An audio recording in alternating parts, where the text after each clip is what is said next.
Creo que en todo tiempo Dios nos habla y uno de los mensajes que yo he estado escuchando muy fuerte en esta temporada es adoración. Y no es que no sabía algo acerca de eso, al igual que ustedes. Sin embargo, creo que en este tiempo, a causa de la pandemia, las situaciones difíciles que todos ya teníamos y estamos viviendo, sumado a la pandemia y todo lo que significa eso de inseguridad, de pérdida, de luto, de temor, adoración. Me resuena esa palabra, me ha estado sonando en los oídos y creo que Dios me ha estado hablando. ¿Quién más, quién menos hemos tenido un entendimiento diferente en este tiempo acerca de Dios y de nuestra relación de intimidad con Él? ¿Por qué? Porque nuestro camino se ha despejado, ¿o no? Antes teníamos más recursos, disponíamos de ciertas personas a las cuales podíamos acudir, nos sentíamos un poquito más seguros a causa de lo que estábamos viviendo, pero de repente todo cambia y digo yo, se despeja el camino. Y entonces podemos encontrarnos mejor cara a cara con el Dios vivo, entenderlo, entrar en intimidad con Él. ¿Por qué? Porque no tenemos más a dónde ir. Nunca tuvimos, pero es que a veces nos engañábamos un poco acerca de que sí, parece que podemos obtener recursos en otra parte. Por eso es que hoy les traigo este tema, adoración. ¿Y qué es adoración? Adoración es inclinarse, honrar, rendir culto. Si usted busca en el diccionario va a encontrar estas definiciones y otras. Es reverenciar, inclinarse frente al Dios vivo. Lo que nos ha pasado, al menos a mí me ha pasado en este tiempo, también como ustedes, de mucha pérdida. Ha habido momentos en mi vida en que he anhelado el abrazo de mi Padre Celestial y ahí me he agachado o me he tirado también para que me sostenga, me abrace. Adoración. Y en otras ocasiones también una sensación tan fuerte de la presencia de Jesús, el Rey, que por lo tanto no tenés más que inclinarte también delante de su presencia y entender que va a decidir. Y puede decidir y lo va a hacer y todo lo que decida será bueno igualmente. Adoración cuando entiendes que el Espíritu Santo solamente Él puede hacer algo en esta circunstancia. Y ahí yo misma me he encontrado en algunos momentos orando, pidiéndole al Espíritu Santo o cantando que sople, que mueva, que actúe, que movilice las cosas, que cambie los corazones, que envíe a sus ángeles, porque en esos momentos realmente se despeja el camino. Eso es adoración. Y yo puse como título quizás a todo esto que he estado meditando como la pelea por la adoración, la batalla por la adoración. Y ahora se van a dar cuenta por qué hablo acerca de esto. Encontré esta lectura que todos conocen, donde está Dios frente a otras, hablando los ángeles y ahí en el medio Satanás. Y lo vi a Dios tan cercano al ser humano con una expectativa de mostrar que el ser humano es capaz de adorarle. Y si ustedes se recuerdan, en Job capítulo 1, 7 y 8 dice, el Señor le preguntó a Satanás, ¿de dónde vienes? Vengo de rondar la tierra y de recorrerla de un extremo a otro, le respondió Satanás. Y miren lo que dice Dios, ¿te has puesto a pensar en mi siervo Job? Me recordó como cuando uno está en un grupo de mamás y uno, ¿la viste a mi hija cómo camina? ¿La viste cómo habla? ¿La viste cómo dibuja? ¿La viste cómo aprendió? Y dice Dios, ¿has visto a mi siervo Job? Volvió a preguntarle el Señor, no hay en la tierra nadie como él. Es un hombre recto e intachable que me honra y vive apartado del mal. Lo vi a Dios en esta historia tratando de reflejar, mostrar que hay un hombre, en este caso, en esta historia Job, que es capaz de adorarlo. Pero miren la respuesta de Satanás que todos conocemos muy bien, porque esta es una historia bastante usada. Satanás replicó, ¿y acaso Job te honra sin recibir nada a cambio? ¿Acaso crees que un ser humano te adoraría sin que des algo por él? Qué atrevido el enemigo. Pero le respondió de esa manera, ¿acaso no están bajo tu protección él y su familia y todas sus posesiones? Pero miren lo que dice Satanás todavía. Pero extiende la mano y quítale todo lo que posee, a ver si no te maldice en tu propia cara. La batalla de la adoración. Pero usted puede decir, bueno, ¿y cómo la batalla entre Dios y el diablo? Bueno, no nos equivoquemos, ¿no? El protagonista principal de siempre es Dios. Es Dios y sus planes, que incluso en medio de situaciones adversas, en medio de esta pandemia y en el medio, caminando el final de los tiempos, Él sigue gobernando y sigue extendiendo y cumpliendo su propio plan. Satanás sabe que parece como un actor secundario. Me hace pensar en esos actores que parece que son relevantes en una película o en una serie, pero que en el medio del camino sabes que va a morir. Ese actor secundario que ni siquiera va a llegar al final de la película y, oh sorpresa, se murió, se quedó en el camino. Así es Satanás, porque ya sabemos cuál es el destino de Satanás. Él también lo sabe, pero no se da por aludido. Entonces ahí en el medio de ese proceso está el ser humano, en este caso Job. Por eso es que yo le llamo a esto que estoy ahora compartiendo la pelea, la batalla por la adoración, que no es entre Dios y Satanás, está en el corazón del ser humano, está en el corazón de Job mencionado en este pasaje. Fue por eso, a causa de esta confrontación de palabras, que entonces Dios le da permiso a Satanás, ya, ok, quítale entonces. Vas a ver que Job igual me va a adorar. Y si usted lee el libro de Job completo, que se lo lanzo esto como desafío, va a encontrar que a pesar de muchas idas y vueltas, subidas y bajadas, Job terminó adorando al Señor a pesar de que todo se le había quitado, de que él había perdido todo. Entonces lo encontramos al Padre complacido, como en aquella otra historia de Jesús, ¿se acuerda? Cuando Jesús, siendo el Hijo de Dios, viene a ser bautizado por Juan el Bautista, y Juan el Bautista le dice, ¿cómo yo te voy a bautizar? Y él dice, sí, tenés que bautizarme, porque de esa manera vamos a cumplir con lo que se espera que cumplamos, con lo que Dios había definido.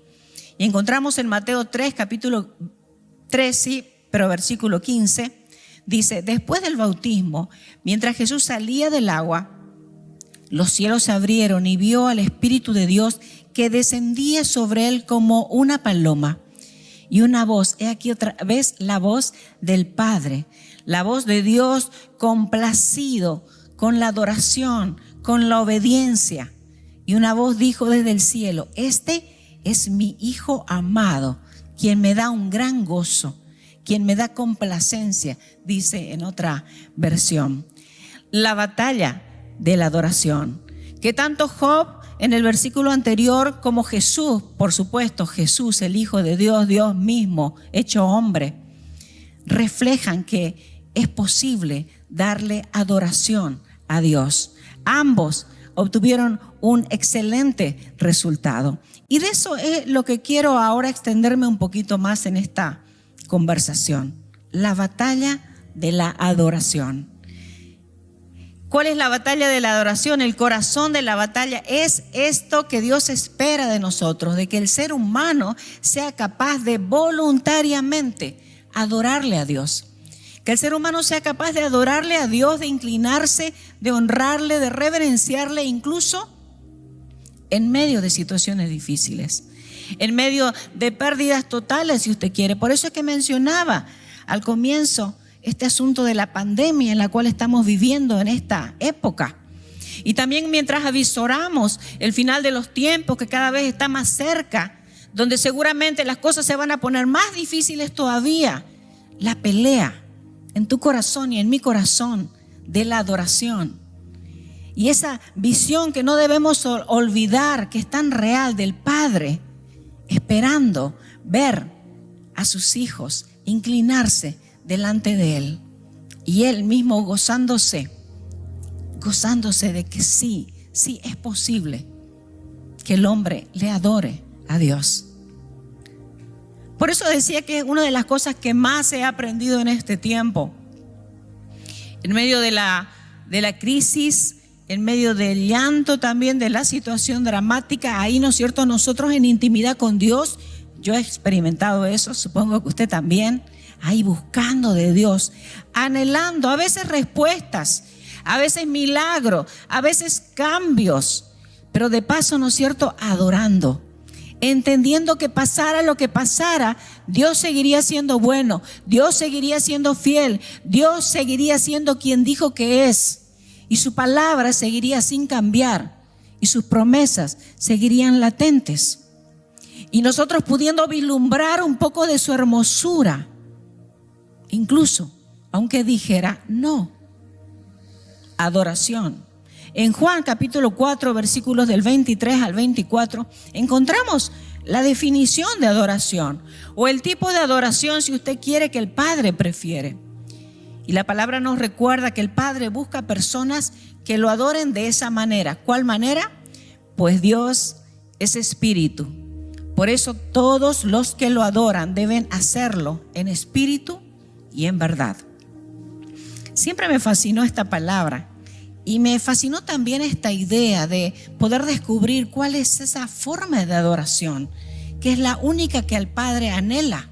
Dice que es en espíritu y en verdad. Es en espíritu, de espíritu a espíritu. Creo que esto tiene que ver, al menos a mí yo lo percibo así, me suena así, como que tiene que ver mucho con quién soy yo, con quién es Él en primer lugar, lógico, y quién soy yo con respecto a Él. Tiene que ver con identidad.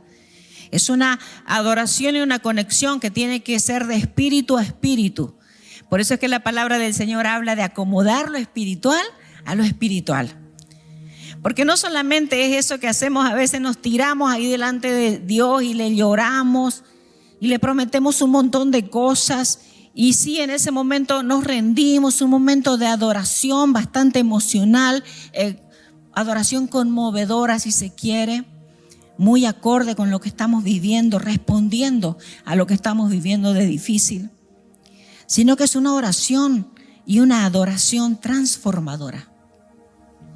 Porque no podemos salir igual después de habernos encontrado con el Dios vivo. No podemos salir igual cuando el Espíritu de Dios se conecta con nuestro espíritu, en espíritu y en verdad.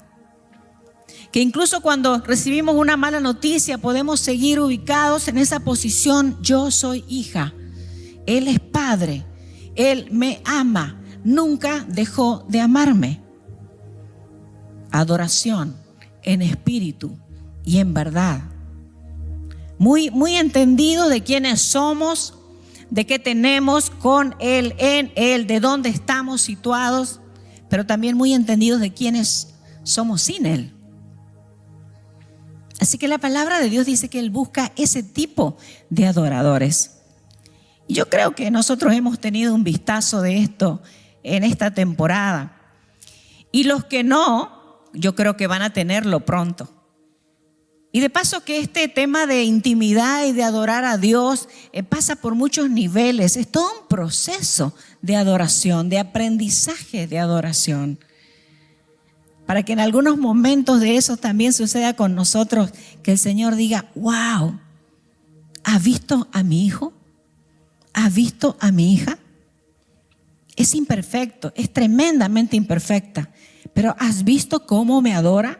¿Has visto dónde está su corazón? ¿Has visto dónde está su espíritu? Entonces la pregunta es: ¿nosotros somos ese tipo de adoradores?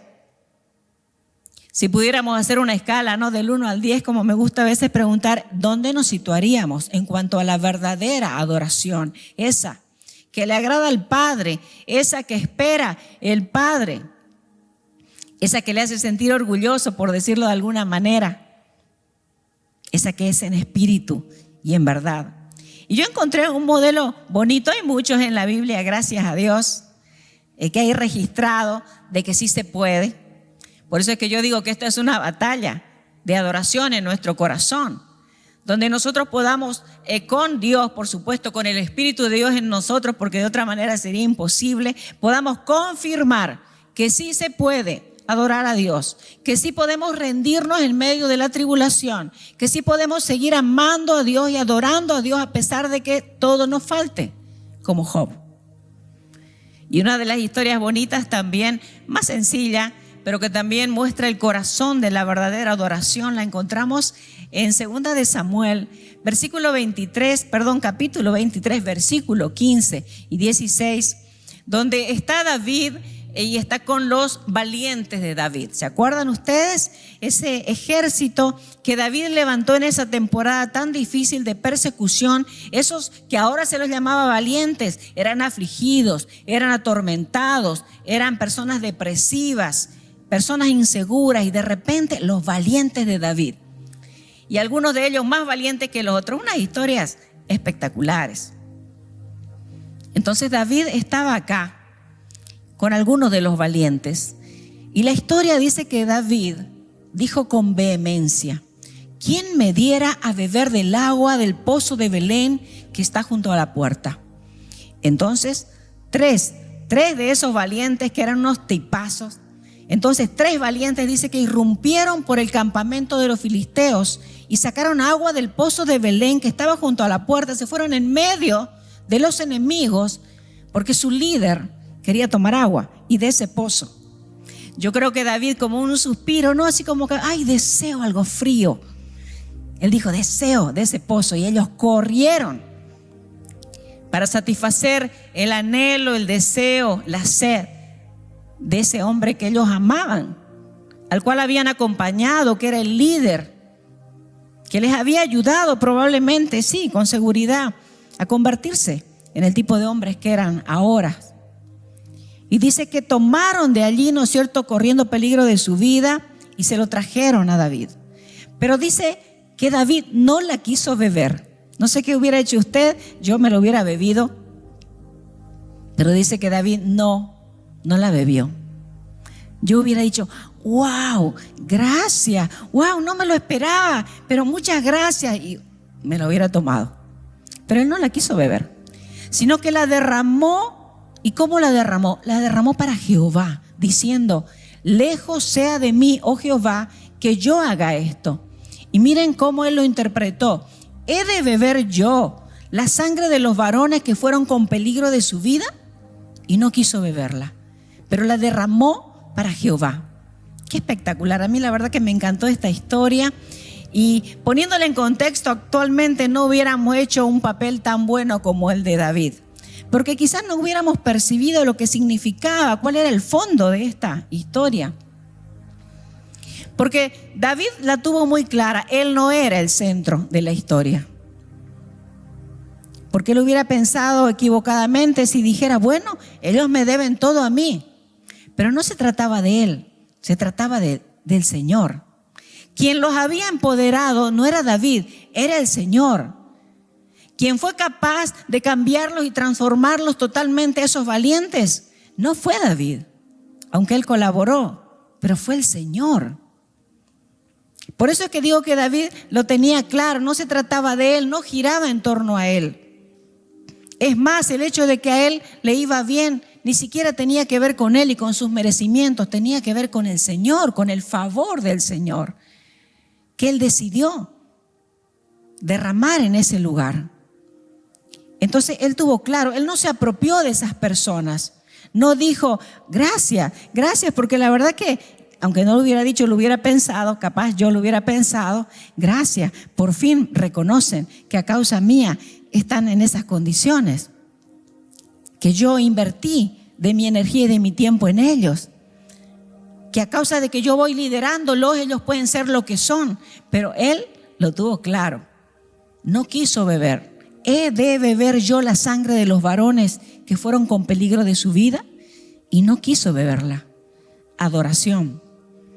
Lo cual a nosotros también nos ayuda a pensar acerca de lo que Dios nos está enseñando en este tiempo, al menos lo que me está enseñando a mí acerca de adoración.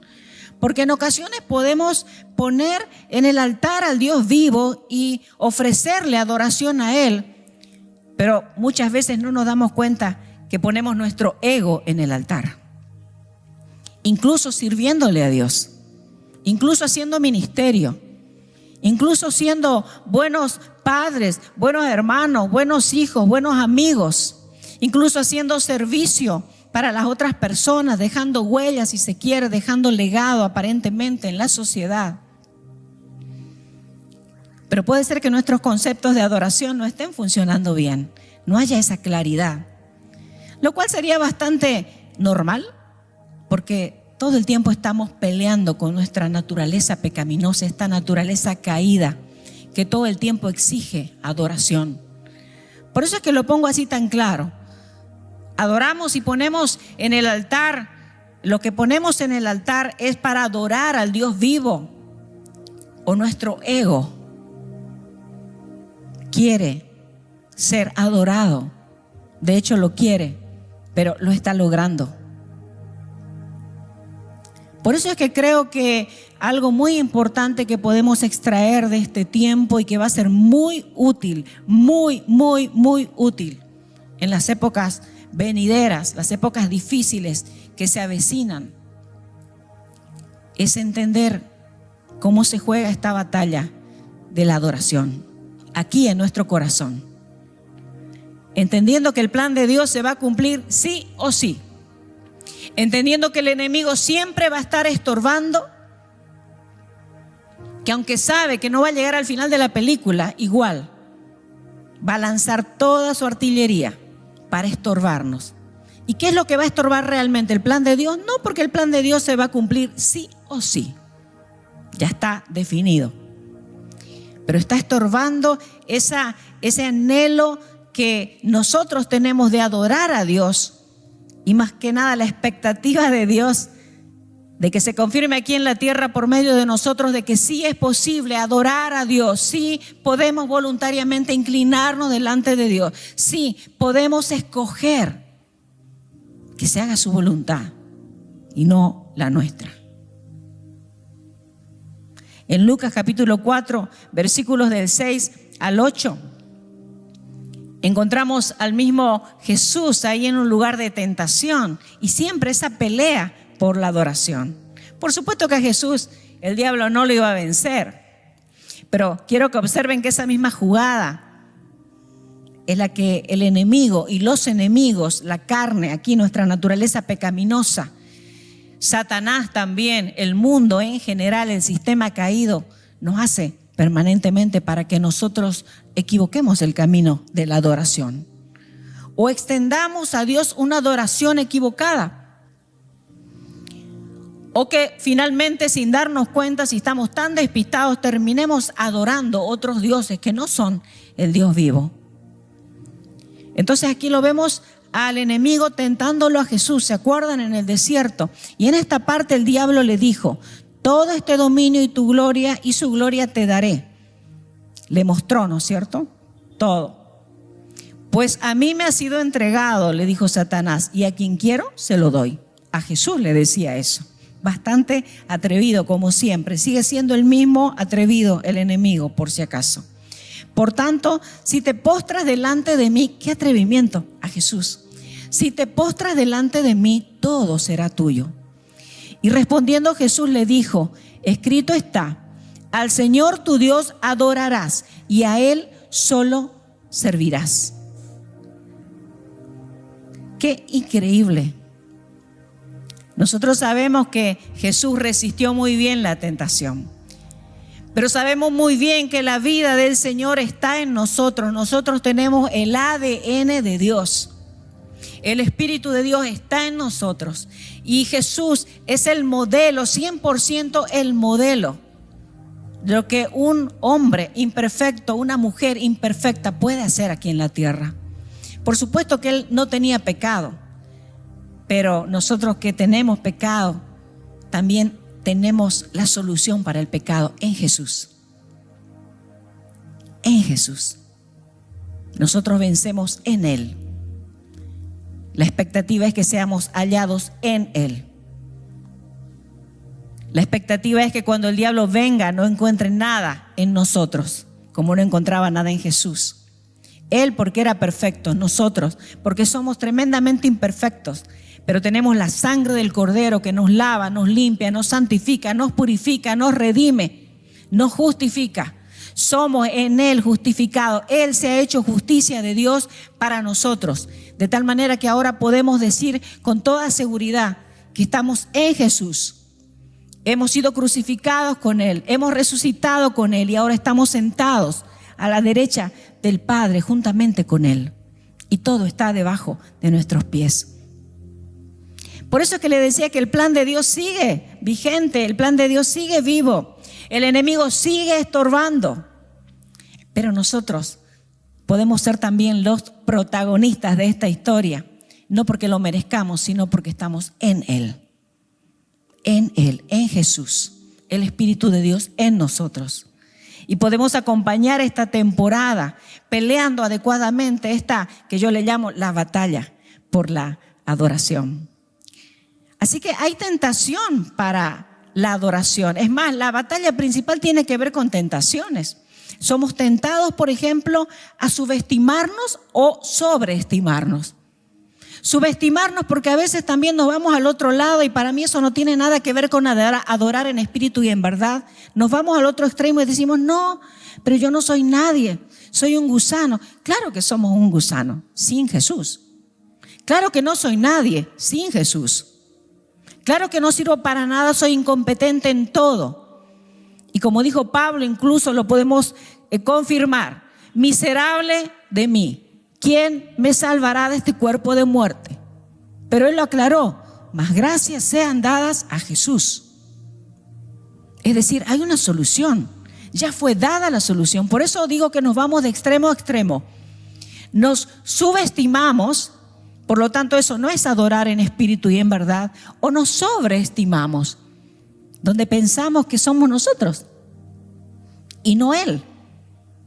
Donde a veces también estamos demasiado enfrascados en mírenme a mí, yo estoy con Jesús, por lo tanto todas las bendiciones están conmigo. Que yo vaya a pasar una tribulación, imposible, porque yo soy cabeza y no soy cola.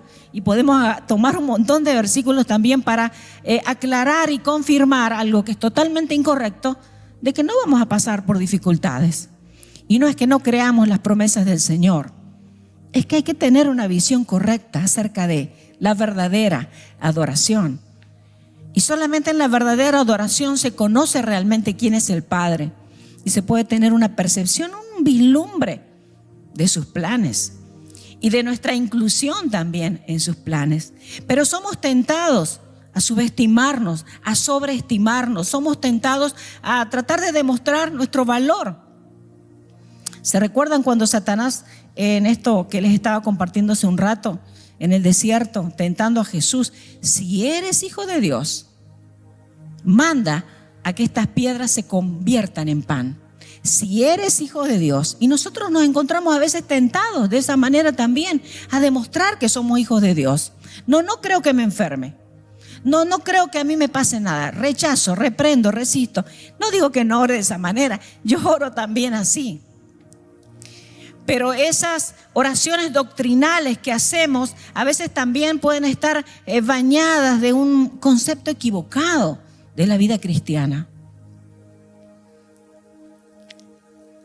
A no ser que Dios te haya hablado directamente de que no te va a pasar nada, ni te va a faltar nada, ni vas a perder nada, ni te vas a enfermar. Si no te habló directamente, entonces cuidado, que es posible que viviendo en esta vida caída nosotros también experimentemos tribulación. Por eso es que lo pongo de esta manera. Somos tentados a tratar de demostrar nuestro valor. Pero no necesitamos demostrar nada. Jesús no necesitó demostrar nada. Nosotros tampoco. A veces también somos tentados a elevar al rango de verdad algo que no es verdad. Lo único que es verdad es el Dios Trino. La única verdad es la persona de Jesús. Lo demás, medias verdades, buenas ideas,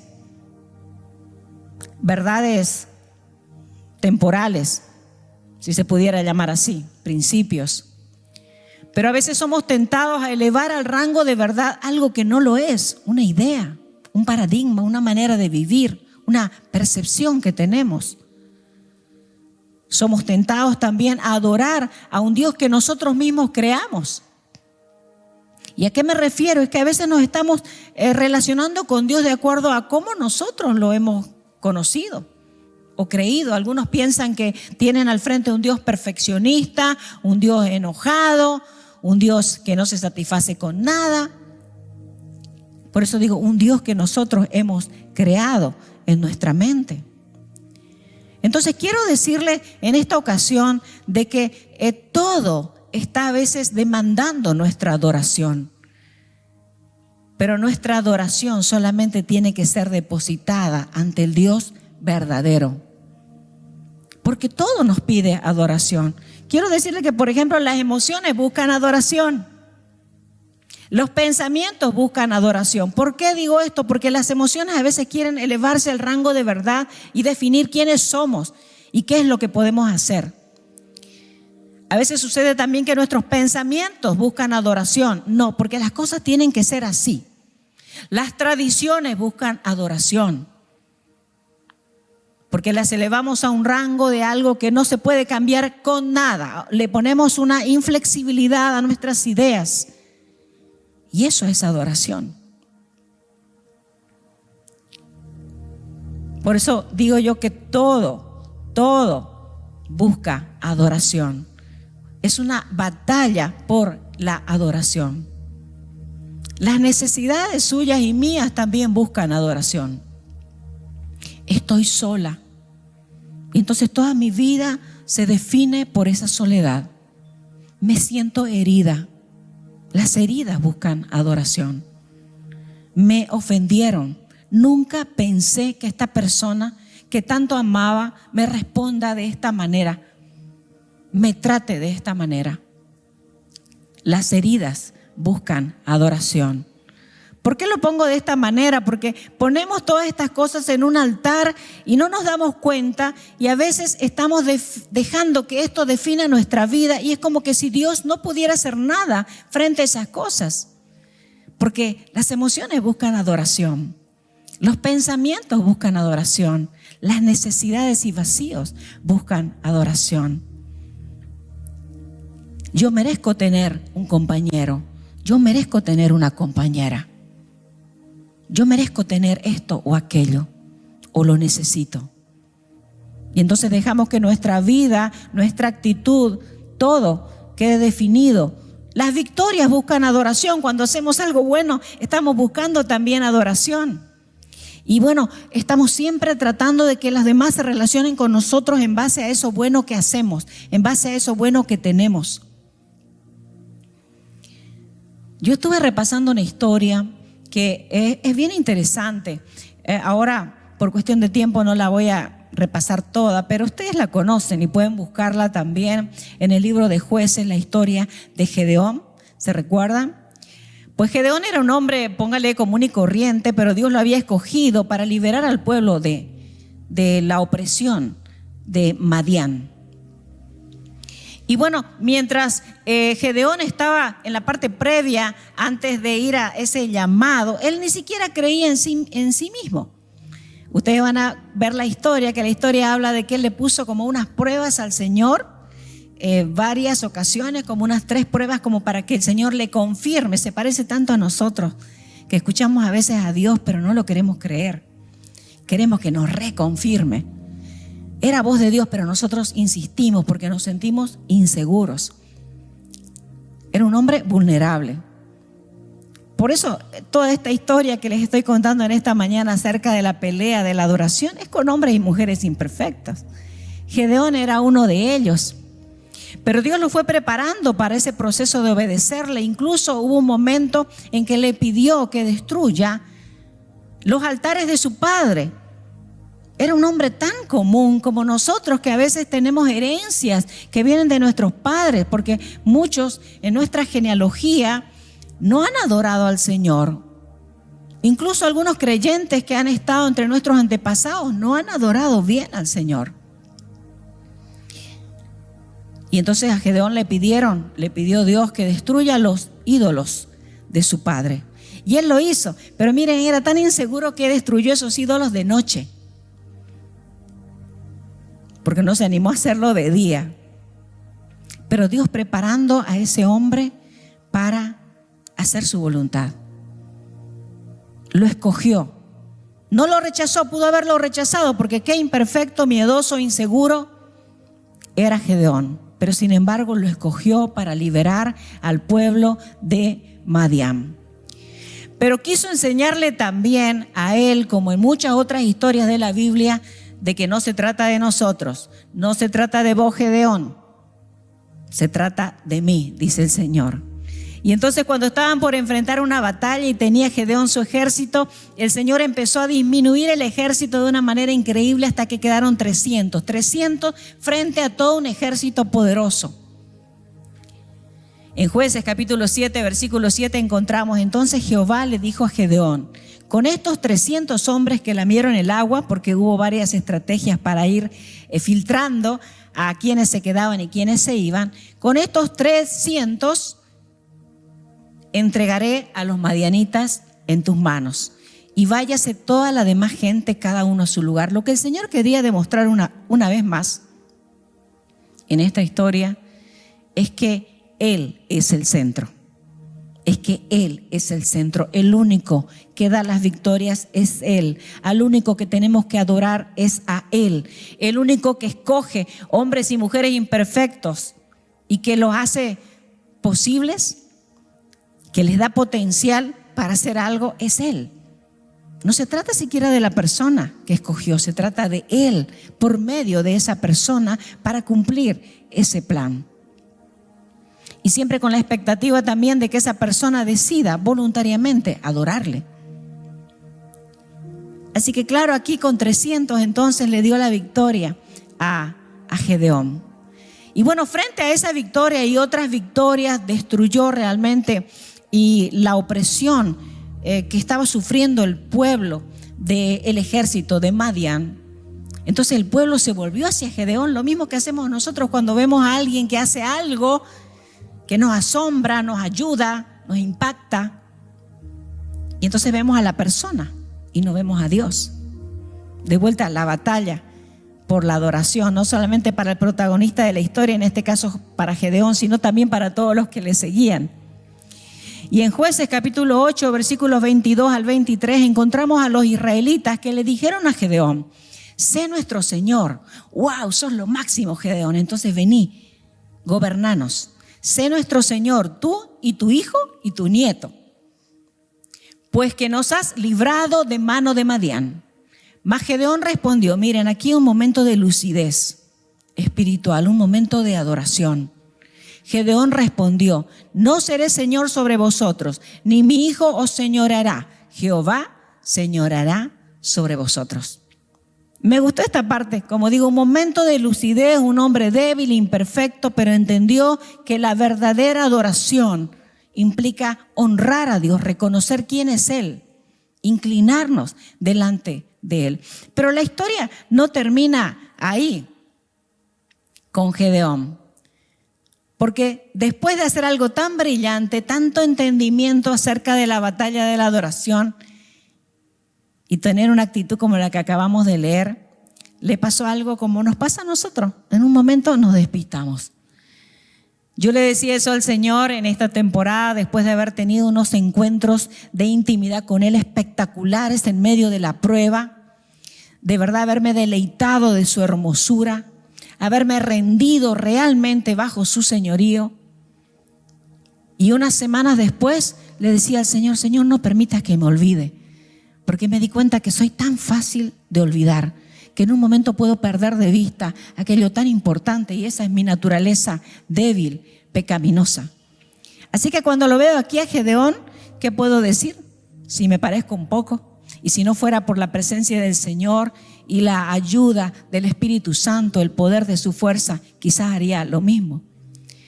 Porque en el capítulo más adelante, en el capítulo 8, versículo 24, dice que Gedeón se le ocurrió una brillante idea. Quiero haceros una petición, le dijo al pueblo, que cada uno me dé los zarcillos de su botín, pues traían zarcillos de oro porque eran ismaelitas, y Gedeón hizo de ellos un efod. El efod era una parte de la vestidura sacerdotal, que no podía ser cualquiera, ni podía tener cualquiera. Tenía una función específica. Ahí mismo se llevaba el purín y el tumim, y tenía mucho que ver con Dios y la forma en que Dios enseñaba acerca del futuro o mostraba lo que podía suceder en el futuro. Pero Gedeón hizo de ellos un efod, el cual hizo guardar en su ciudad, él lo iba a tener, de Ofra, Y todo Israel, escuche esto, y todo Israel se prostituyó tras de ese ephod en aquel lugar, y fue tropezadero a Gedeón y a su casa. Todo un recorrido, el de Gedeón, que usted puede encontrar muy bien en el libro de Jueces, que de alguna manera ejemplifica nuestro propio recorrido de adoración. Porque hay momentos donde estamos peleando con nosotros mismos, momentos donde nos enganchamos con Dios en espíritu y en verdad, todos unos adoradores, y tan rápidamente podríamos deslizarnos de la verdadera adoración. Así que, concluyendo este mensaje, quiero decirles que no podemos perder de vista que una de las intenciones principales del Señor en esta temporada es que entendamos más acerca de esta batalla. ¿Qué es lo que Dios espera? Que el ser humano decida voluntariamente adorarle. Que el ser humano decida humillarse voluntariamente ante el Dios vivo. ¿Por qué? Porque sin Dios nosotros podemos terminar mal, muy mal. Y como muchos dicen, no se trata solamente de empezar bien, sino de terminar mejor. Y no como Gedeón y muchos otros en la Biblia que encontramos como tremendos ejemplos de adoración, pero que en un instante nos damos cuenta que se volcaron al otro lado. ¿Y qué pasó? Sencillamente es nuestra naturaleza. Así que no perdamos de vista las lecciones de la verdadera adoración. No perdamos de vista ni desaprovechemos esta temporada donde se nos ha despejado el camino para que nos encontremos con el Dios vivo. Y quiero terminar con esta historia que probablemente usted también conoce. Se encuentra en Josué capítulo 5, versículo 13 al 14. Donde encontramos a Josué, el líder que usted conoce, Josué, tremendo. Pero dice que cierto día, cuando todavía estaban acampando cerca de Jericó, Josué vio de pie delante de él a un hombre con una espada en la mano. Y Josué se acercó y le preguntó. Escuchen lo que le preguntó, que parece normal, pero hay mucho de contenido detrás de esa pregunta. Le dijo a este hombre que tenía una espada en la mano: ¿eres de los nuestros o de nuestros enemigos? Era como que veía a ese guerrero impresionante con esa espada. Bueno, decime, ¿eres de los nuestros o eres del enemigo? Y miren lo que le respondió: ni lo uno ni lo otro, respondió el hombre. Yo soy el jefe del ejército de Dios y aquí me tienes. A veces nosotros caemos en la misma confusión que Josué. Asumimos que si es de parte de Dios, es de parte nuestra también. Pero a veces Dios está haciendo su plan por allá y nosotros estamos caminando por otro lado. Aquí le aclaró la película y le dijo: ni de los enemigos ni de vos, Josué. Yo vengo de parte del Señor. Josué no supo qué responder. La historia nos dice que Josué cayó de rodillas y con gran reverencia se inclinó hasta el suelo y le dijo: estoy a tus órdenes, haré cualquier cosa que me pidas. Y el jefe del ejército de Dios le dijo entonces a Josué: quítate las sandalias, porque estás pisando un lugar santo. Y Josué se descalzó, se quitó sus sandalias. Es una historia tremenda, espectacular, donde hay mucho mensaje. Pero cuando yo escuché esta historia, leí esta historia por primera vez, me quedó muy claro que la cancha está rayada. Y somos nosotros los que a veces tenemos que entender que el único que merece adoración es Dios. Que cuando nosotros tratamos de llevarnos la gloria o la adoración, sin querer a veces poniendo a nuestro ego en el altar, la distancia se profundiza. Ni de ustedes ni de ellos. Yo vengo de parte de Dios.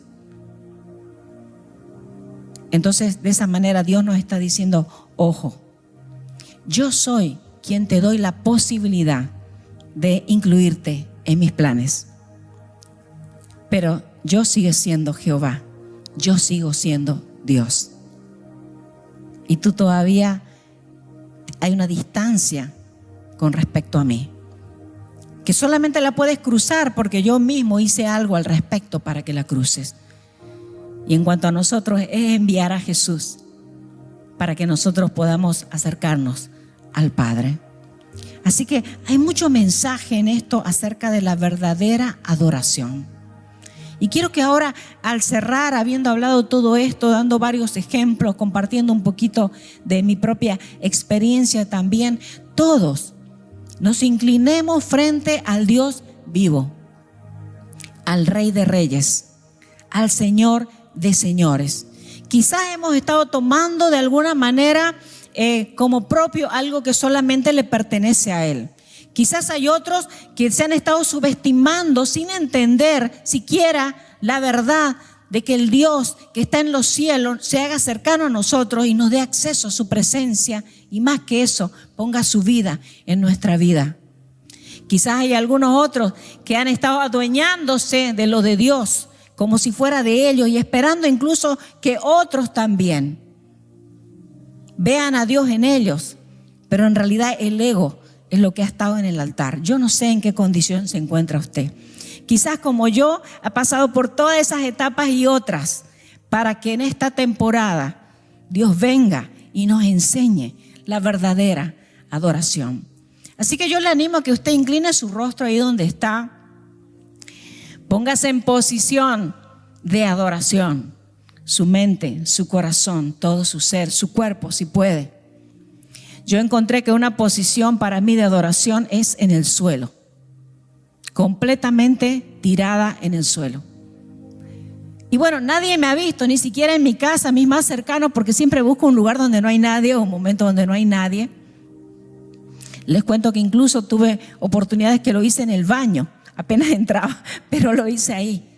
Porque lógicamente esos momentos no son para el público, son entre usted y Dios. Así que busque su posición de adoración.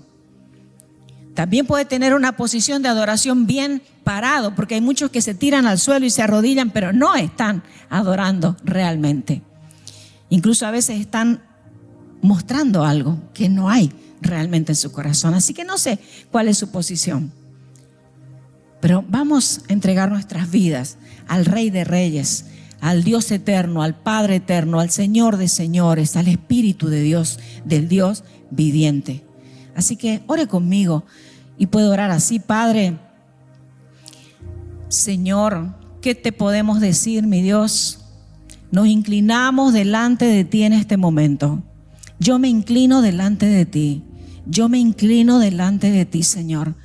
¿Qué te puedo decir si tú me conoces, Señor? Si sabes de cuántas maneras he equivocado la adoración. ¿Qué te puedo decir, Señor, si tú conoces que incluso me he estado relacionando contigo con una idea de Dios que solamente estaba en mi cabeza? Señor, hoy vengo a pedirte perdón.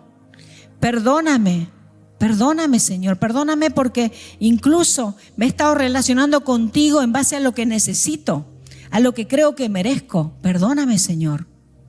Perdóname, Señor, porque incluso hoy me doy cuenta de que he estado buscando adoración de otras personas hacia mí, tratando de atraer a otras personas hacia mí en vez de atraerlas hacia ti. Perdóname.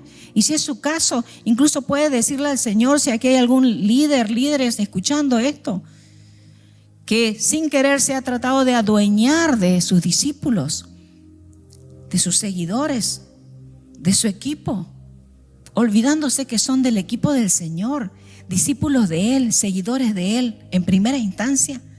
Pídale perdón al Señor. Señor, perdónanos. Hoy venimos a apelar a la sangre del Cordero, que nos lava y nos limpia de todo pecado. Perdón, Señor. Si usted ha descubierto que ha puesto en un altar a sus emociones, a sus pensamientos, a sus heridas sin saberlo, pídale perdón al Señor. Dígale, Señor, perdóname. Hoy quiero volverme a la verdadera adoración. Perdóname, Señor, porque a veces he vivido de tal manera que estoy diciendo de que cualquier cosa, heridas, pensamientos, traumas, situaciones difíciles, pérdidas, son mayores que tú. Perdóname, pídale perdón al Señor. Si usted encuentra coincidencia con alguna de estas ideas que he lanzado hoy acerca de la verdadera adoración, de la pelea por la adoración. Pídale perdón al Señor. Y luego de pedirle perdón, acepte el perdón del Señor y dígale: gracias, Señor. La sangre del Cordero me lava, la sangre del Cordero me limpia, la sangre del Cordero me purifica. Señor, ven, purifica mi mente, ven, Señor, purifica mi corazón. Ven, Señor, sana mis heridas, sana mis traumas. Hoy los traigo delante del altar. Eso es adoración. Los traigo delante del altar. Dejo estos traumas acá. Dejo estas heridas acá. Dejo este maltrato acá. Dejo estos pensamientos acá. Dejo estas emociones acá. No las quiero. No quiero que gobiernen mi vida. Y hoy vengo a colocarte a ti en el trono. Yo me salgo, Señor, del trono. Si es su caso, hágalo. Señor, yo salgo. Yo me saco a mí misma, yo saco mis ideas, yo saco mis pensamientos, yo saco mis habilidades, yo saco mis planes, yo saco mis sueños y te coloco a ti en el altar. Y Señor, ahora que tú estás en el altar, quiero decirte, y si usted coincide conmigo, hágalo, dígalo: Señor, yo soy la ofrenda. Dígale eso al Señor: yo soy la ofrenda. Yo soy la ofrenda. Yo me pongo en el altar porque te estamos adorando a ti. Tú eres el Dios vivo, el único digno de toda adoración, el único 100% bueno, 100% gracia, 100% verdad. Ese eres tú. Así que, Señor, nos inclinamos delante de ti. Yo me inclino delante de ti. Gracias, Señor. Gracias, Señor. Y, Señor, recibe aquí mi vida. Recibe aquí mi corazón. Yo me entrego, yo me rindo. Yo estoy aquí para ti. Mi vida tiene que ver contigo. Incluso, si es su caso, dígale: incluso si no recibiera aquello que te estoy pidiendo, así y todo, te amaría. Dígale eso al Señor. Señor, yo me entrego a ti. Yo te amo, Señor. Yo te amo, Padre Celestial. Yo te amo, Espíritu Santo. Yo te amo, Señor Jesús. Gracias, gracias, Señor. Gracias, gracias. Dele gracias al Señor. Dele gracias al Señor porque Él es un Dios de segundas oportunidades. Y si usted y yo estamos dispuestos a caminar este proceso de encontrarnos con la verdadera adoración, Dios se va a encargar de llevarnos a destino. Gracias, Señor. Gracias, Padre. Gracias, Hijo. Gracias, Espíritu Santo de Dios. En el nombre de Jesús. Amén y amén.